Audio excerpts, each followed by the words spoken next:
बंदी छोड़ सतगुरु रामपाल जी महाराज जी की जय हो।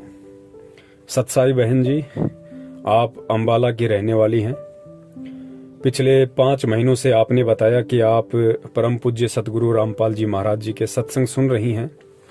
सत्संग आपको बहुत अच्छे लगते हैं, लेकिन नाम दीक्षा आप अभी नहीं लेना चाहती हैं क्योंकि आप एक पार्लर चलाती हैं और आपको लगता है कि कहीं ना कहीं मेरा जो पार्लर का काम है वो परमात्मा के इस सत भक्ति मार्ग में बाधा उत्पन्न कर सकता है। इस वजह से मैं नाम दीक्षा नहीं लेना चाहती। समाधान आपने पूछना चाहा है।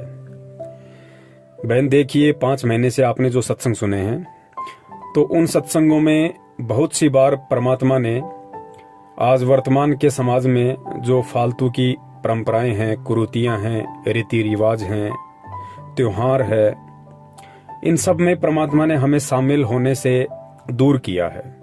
परमात्मा ने मना किया है कि हमने भगत होकर इन सभी क्रियाओं में सहयोग नहीं देना है, क्योंकि भक्ति मार्ग पर यदि हमें चलना है, हमें यदि सतलोक की यात्रा करनी है, तो हमने हमारी कमर पे कम से कम इन परंपराओं का बोझ रखना पड़ेगा। तभी हम आसानी से इस भक्ति मार्ग के सफर को पूरा कर सकते हैं। और वैसे भी परमेश्वर ने बताया कि साधु सोई जो सीधा चाल है। परमात्मा का बच्चा वही होता है जो व्यर्थ के इन परंपराओं से, ढकोसलों से, कुरीतियों से दूर रहे, अपना सादा जीवन जिए, अपना रोजी रोटी के लिए जैसा भी परमात्मा ने निमित्त बना रखा है अपना काम करे और अपनी भक्ति करे। पार्लर का जो काम है बहन, वो कहीं न कहीं परमात्मा के सत मिशन में बाधा है, क्योंकि परमात्मा एक स्वच्छ समाज का, स्वच्छ देश दुनिया का निर्माण करना चाहते हैं अपने तत्व ज्ञान से। और स्वच्छ समाज और देश दुनिया का निर्माण तभी हो पाएगा जब पूरा समाज परमात्मा की भक्ति को अपनाएगा। और परमात्मा की भक्ति को अपना के वर्तमान के समाज में जो ये फालतू की कुरीतियां, रीति रिवाज, परंपराएं, इन सब से दूर हटेंगे, तभी हम भगत होकर सही तरीके से भक्ति कर पाएंगे। अब देखिए बहन, यहाँ पे बहुत सारे जो भगत भाई बहन हैं, उनको मन में शंका हो सकती है कि भाई हम भी सैलून का काम करते हैं, हमारा भी सैलून है, हम भी लोगों के बाल काटते हैं, दाढ़ी बनाते हैं, तो क्या हमारा काम भी परमात्मा के मार्ग में बाधा है? तो यहाँ थोड़ा सा समझाना जरूरी हो जाएगा। तो दास निवेदन करेगा कि पार्लर में और सैलून में बहुत अंतर होता है। आज परमात्मा के हजारों की संख्या में जो भगत भाई बहन हैं वो अपना सैलून चलाते हैं, लोगों के बाल काटते हैं, दाढ़ी करते हैं, कटिंग करते हैं, तो वो परमात्मा के मार्ग में बाधा नहीं है। यदि आप दाढ़ी और बाल कटिंग तक ही सीमित हैं तो आप परमात्मा के मार्ग में बाधा नहीं है। और देखो, सत्संग सुन के थोड़ा सा हमने विचार करना पड़ेगा, क्योंकि हर पॉइंट परमात्मा नहीं बताएगा। हर बार हर सत्संग में परमात्मा वो बातें रिपीट नहीं कर पाते हैं। हालांकि परमेश्वर ने जिक्र सभी बातों का अपने किसी न किसी सत्संग में अवश्य कर रखा है, लेकिन हम लोग सभी सत्संग नहीं सुन पाते हैं और सत्संग ना सुन पाने के चलते हमें उन बातों की जानकारी नहीं होती है। ये एक अलग विषय है, लेकिन परमेश्वर ने अवगत अवश्य करवा रखा है अपने भक्ति विधान से कि कौन कौन सी मर्यादाएं हैं, क्या क्या नियम हैं, हम कैसे भक्ति मार्ग पे चलेंगे तो हम सफल हो सकते हैं। देखिए, परमात्मा हमें बार बार कहते हैं कि बच्चों, ये जो विवाह शादी हैं या अन्य प्रकार के जो धार्मिक अनुष्ठान वगैरह होते हैं, मरने के बाद में 13 माई होती है, बरसोदी है, पितृ पूजा है, या अन्य प्रकार के चौंचले हैं, गेट टुगेदर पार्टी है, बर्थडे है, किट्टी पार्टी है, परमात्मा ने बताया कि हमने इन सभी चीजों से दूर हटना पड़ेगा, वरना हम भक्ति नहीं कर पाएंगे। ये व्यर्थ के चौंचले हैं, फालतू के ढकोसले हैं। जो पैसे वाले लोग हैं वो अपनी मौज मस्ती के लिए, दिखावे के लिए ये सारा ढोंग करते हैं। अब हम भगत हो गए तो हमने इन चीजों को करना तो बहुत दूर की बात है, हमने इनमें जाकर सहयोग भी नहीं करना है। ठीक है, जब तक कोई भगत भाई बहन ज्ञान से पूरी तरह परिचित नहीं हो पाता है, जब तक वो अच्छे से ज्ञान को आधार नहीं बना पाता है, वो वहां आ जा सकता है। लेकिन ध्यान रहे, केवल धार्मिक अनुष्ठान को छोड़ के परमात्मा ने विवाह शादी के लिए थोड़ी बहुत छूट दी है, वो भी तब तक जब तक भगत को ज्ञान नहीं है।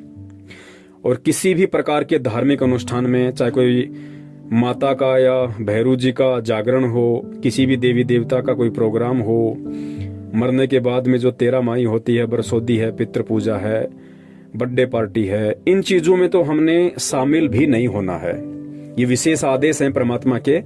और भक्ति मार्ग में संत के वचन की अवहेलना करना अपने आप को संत से दूर करने के बराबर होता है।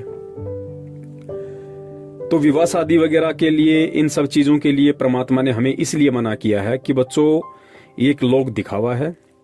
समाज के धनी लोगों ने अपने लोक दिखावे के लिए इन परंपराओं की शुरुआत की थी। आगे चल के ये समाज के गले की फांसी बन गई। आज ना चाहते हुए भी समाज के डर से, अपनी इज्जत के लिए लोगों ने कहीं से पैसा उधार लेके इन प्रोग्रामों को करना पड़ता है। बाद में सारा जिंदगी वो कर्जा उतारते उतारते मर जाता है, उसका कर्जा नहीं उतरता। तो अब हम भगत बन गए, हमें परमात्मा ने ज्ञान दे दिया। अब हमने इन परंपराओं का बोझ अपनी कमर पे गधे की तरह नहीं लाद के चलना है, वरना हम सतलोक तो क्या, हम त्रिकुटी तक की यात्रा भी ढंग से नहीं कर पाएंगे। तो जो भगत भाई बहन अपनी दाढ़ी और कटिंग के लिए अपना सैलून चलाते हैं, वो ठीक है, उनकी रोजी रोटी है, और दाढ़ी कटिंग समाज की जरूरत भी है, उसको बंद नहीं किया जा सकता है। इसलिए ये जो सैलून का जो काम है वो परमात्मा के मार्ग में बाधा नहीं है। लेकिन उन भगत भाइयों ने भी विशेष तौर से ध्यान रखना पड़ेगा।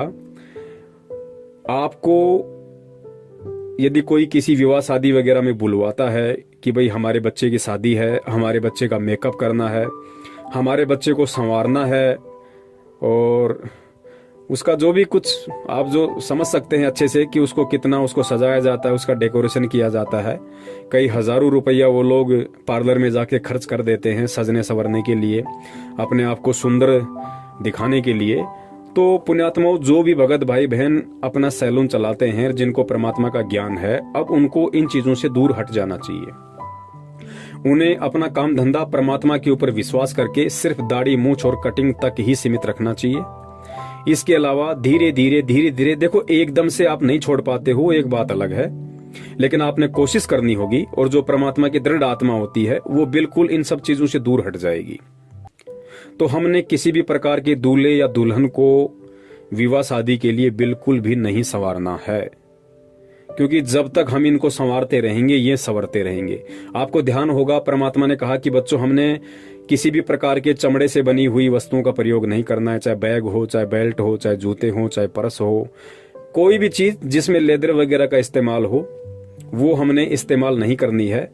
बनाने वाली दुनिया बहुत है। अगर हम 5-10 लाख व्यक्तियों में से यदि 1000-1500 व्यक्ति या भगत भाई बहन वो काम भी करते होंगे और वो छोड़ भी देंगे तो भी समाज पे कोई विशेष प्रभाव नहीं पड़ने वाला है, क्योंकि लोगों ने अपनी फैक्ट्रियां कंपनियां लगा रखी हैं, समाज में सप्लाई होती रहेंगी। लेकिन परमात्मा ने बताया कि समाज में चाहे सप्लाई हो चाहे ना हो, चाहे वो काम बिगड़े चाहे संवरे, लेकिन हम संत शरण में आ गए तो ये संत का वचन है, संत का आदेश है, और ज्ञान आधार ये कहता है कि हमने उन चीजों में सहयोग नहीं करना है, क्योंकि जब तक हम उन चीजों में सहयोग करते रहेंगे वो लोग पशुओं को मारते रहेंगे, जीव हत्या करते रहेंगे, और ये चमड़े का व्यापार धंधा चलता रहेगा। तो कैसे ये कुरीतियां, ये व्यर्थ की परंपराएं, ये लोक दिखावा, ये कैसे छूटेगा? ठीक इसी प्रकार पुण्यात्माओं, हम भगत होकर जब तक हम इस तरह से किसी दुल्हन का मेकअप करना, किसी दूल्हे का मेकअप करना, जब तक हम ये सब करना नहीं छोड़ेंगे तो वो कभी भी अपना मेकअप करवाना नहीं छोड़ेंगे, और समाज में ये परंपराएं चलती रहेंगी। तो हम भगत हैं, हमने बिल्कुल भी इस तरह के मेकअप वगैरह उनके नहीं करने हैं। भले मेकअप करवाने के लिए यदि वो अपनी दुकान पे आता है, देखिए मेकअप भी 2 प्रकार से है। यदि वो नॉर्मली यदि अपना कोई मेकअप करवाना चाहता है, कोई मसाज वगैरह करवाना चाहता है, कोई फेशियल वगैरह करवाना चाहता है, तो आप उसका वो कर सकते हैं। लेकिन स्पेशली यदि वो किसी शादी विवाह के लिए करवाना चाहता है, उसकी खुद की शादी है, और यदि उसके लिए वो मेकअप वगैरह करवाना चाहता है, तो कहीं न कहीं हमारे को इन चीजों से दूर हटना पड़ेगा। हमने उनको मना करना पड़ेगा कि भाई विवाह शादी के लिए मैं मेकअप नहीं करता। ठीक इसी प्रकार जब किसी की मृत्यु हो जाती है तो समाज में एक परंपरा है कि सारे परिवार वाले जो उसके ब्लड रिलेशन में होते हैं वो अपने बाल कटवाते हैं सर के। तो पुण्यात्माओं, बहुत सारी बार क्या होता है, जब किसी के घर में मृत्यु हो जाती है तो वो लोग नाई को बुलवाने के लिए आते हैं कि भाई चलो हमारे घर में मृत्यु हो गई है किसी सदस्य की और आपने सभी का मुंडन करना है। तो यदि किसी भगत की दुकान है, यदि समाज का ऐसा कोई व्यक्ति भगत के पास आकर ये बात बोलता है, तो भगत ने बिल्कुल भी उसमें जाके सहयोग नहीं करना है। भगत ने बिल्कुल भी वहां जाके मुंडन नहीं करना है, वरना वो आपका सहयोग माना जाएगा। और यदि आपकी दुकान पे कोई व्यक्ति आता है और यदि वो मुंडन करवाता है और यदि ये बोल के करवाता है कि भाई हमारे परिवार में मृत्यु हो गई है और हमारा आप लोग मुंडन कर दो, तो भी हमने उनका मुंडन नहीं करना है। हमने हाथ जोड़ के उनसे प्रार्थना करनी है कि देखिए मेरे गुरुदेव के सख्त आदेश हैं, इन परंपराओं के अंदर आप जो मुंडन करवा रहे हैं ये मुंडन मैं नहीं कर सकता। हाँ, यदि सामान्य तरीके से यदि आप अपने सर के बाल उतरवाना चाहो तो मैं उतार सकता हूँ, लेकिन इन परंपराओं के नाम पे मैं आपका मुंडन नहीं कर सकता। क्योंकि पुण्यात्माओं, जब हम थोड़ा सा संघर्ष करेंगे, हम थोड़ा सा इन चीजों में आगे बढ़ेंगे, तो समाज इन चीजों पे सोचने पे मजबूर होगा कि भाई ऐसी क्या बात है, ऐसा क्या ज्ञान है इनके गुरु के पास में, ऐसा क्यों कहता है इनका गुरु इनको। दुनिया में तो कोई मना नहीं करता, लोग तो जा जाके मुंडन करते हैं, दूल्हा दुल्हन का घर पे जाके मेकअप करते हैं ताकि उनको ज्यादा पैसा मिले। लेकिन ये लोग मना कर रहे हैं, तो इसका रीजन क्या है? तो समाज सोचने पे मजबूर होगा।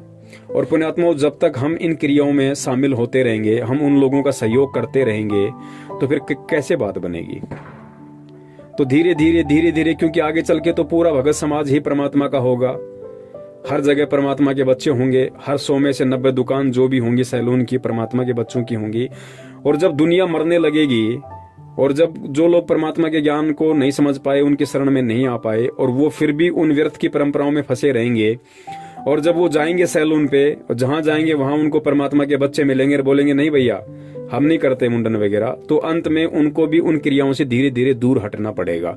तो वो प्रक्रिया होगी कब? जब आज हम उसकी शुरुआत करेंगे, जब आज हम सतगुरुदेव जी के ज्ञान आधार से इन चीजों से पीछे हटेंगे, तो आगे चल के समाज धीरे धीरे इन चीजों से सुधरेगा। तो हमने किसी भी दूल्हा या दुल्हन का मेकअप नहीं करना है यदि आपकी सैलून की दुकान या ब्यूटी पार्लर की दुकान है। तो हमने किसी भी व्यक्ति का मुंडन नहीं करना है यदि आपकी सैलून की दुकान है। तो नॉर्मली यदि कोई आपसे दाढ़ी कटिंग वगैरह करवाता है, बिल्कुल हम कर सकते हैं।